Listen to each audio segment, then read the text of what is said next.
Assalamualaikum warahmatullahi wabarakatuh. Hai Sobat Kimia Farma Edukatif, bagaimana kabarnya? Semoga sehat dan bahagia selalu. Untuk yang sedang dalam kondisi sakit, semoga lekas disembuhkan dan bisa beraktivitas kembali.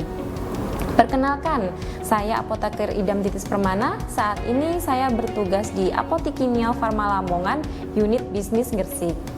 Pada kesempatan hari ini, saya akan sharing mengenai bagaimana cara mengatasi vertigo dan pengobatannya seperti apa sih? Yuk kita simak. Nah, apa sih vertigo?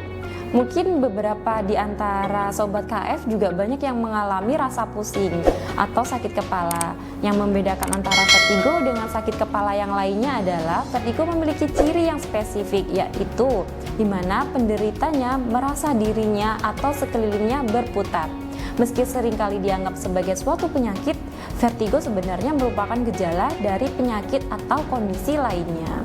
Pada umumnya, vertigo lebih sering muncul pada seseorang yang mengalami gangguan pada telinga dan juga otak.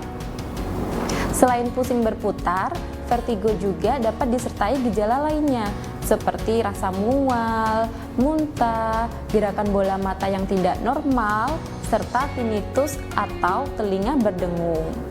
Vertigo ini terbagi menjadi dua, yakni vertigo perifer dan vertigo sentral. Vertigo perifer merupakan jenis vertigo yang paling sering terjadi.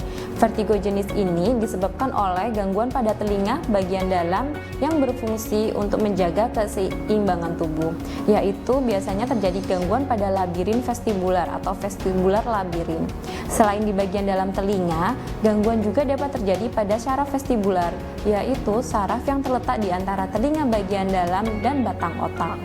Yang kedua adalah vertigo sentral.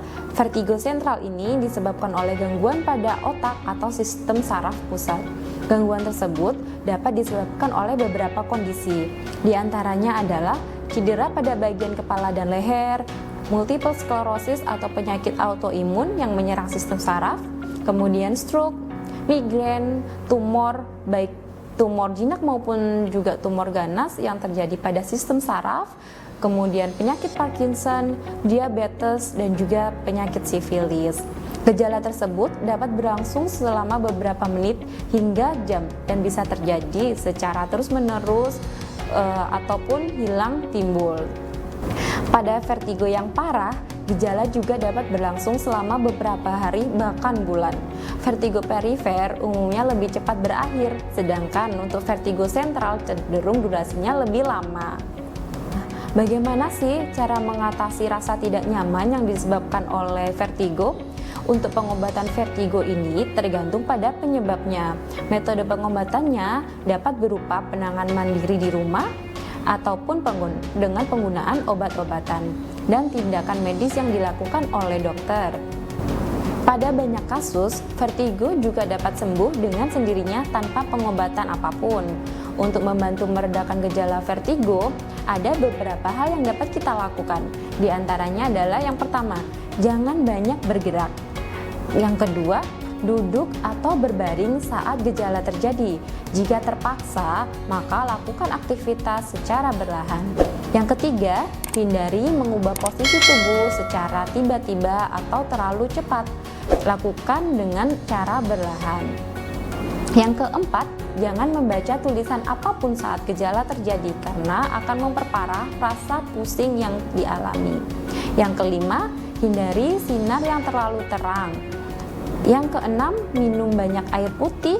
Dan yang ketujuh, hindari zat yang dapat mempengaruhi aliran darah seperti mengkonsumsi kafein, alkohol, dan juga merokok. Selain itu, hindari aktivitas yang beresiko membahayakan diri seperti berkendara, mengoperasikan alat berat, berolahraga, atau melakukan aktivitas berat lainnya setidaknya sampai 1 minggu setelah gejala mereda. Sedangkan untuk obat-obat yang biasa digunakan untuk mengatasi vertigo diantaranya adalah yang pertama, penggunaan antibiotik. Untuk antibiotik ini biasanya digunakan untuk gejala vertigo yang ada indikasi infeksi pada tubuh. Kedua, penggunaan antihistamin seperti betahistin untuk mengatasi pusing. Yang ketiga, prochlorperazin untuk mengatasi mual. Yang keempat, benzodiazepin untuk mengatasi gejala vertigo. Yang kelima, penggunaan desloratadin, diazepam atau prednison untuk mengatasi labirinitis atau infeksi pada saraf penghubung antara telinga dengan otak. Perlu diingat, obat-obatan tersebut harus digunakan dengan resep dokter dan sesuai anjuran dokter. Vertigo jarang menyebabkan komplikasi. Meski demikian, pusing akibat vertigo bisa menimbulkan rasa tidak nyaman. Selain itu, penderita juga dapat hilang keseimbangan sehingga berisiko terjatuh dan juga cedera. Vertigo juga dapat mengganggu kegiatan sehari-hari, seperti bekerja dan mengemudikan kendaraan. Untuk mencegah vertigo, hindari faktor yang dapat meningkatkan resiko terjadinya kondisi ini. Sebagai contoh, seseorang yang berisiko terkena stroke harus selalu menjaga kadar kolesterol dan juga tekanan darahnya, serta menghentikan kebiasaan merokok. Sementara itu, bagi yang sering berkendara atau berolahraga, pastikan untuk selalu memakai helm atau alat pelindung khusus untuk menghindari resiko terjadinya cedera pada kepala. Demikian sharing session yang bisa saya sampaikan pada kesempatan kali ini. Jika ada pertanyaan, jangan lupa tanya obat, tanya apoteker. Wassalamualaikum warahmatullahi wabarakatuh.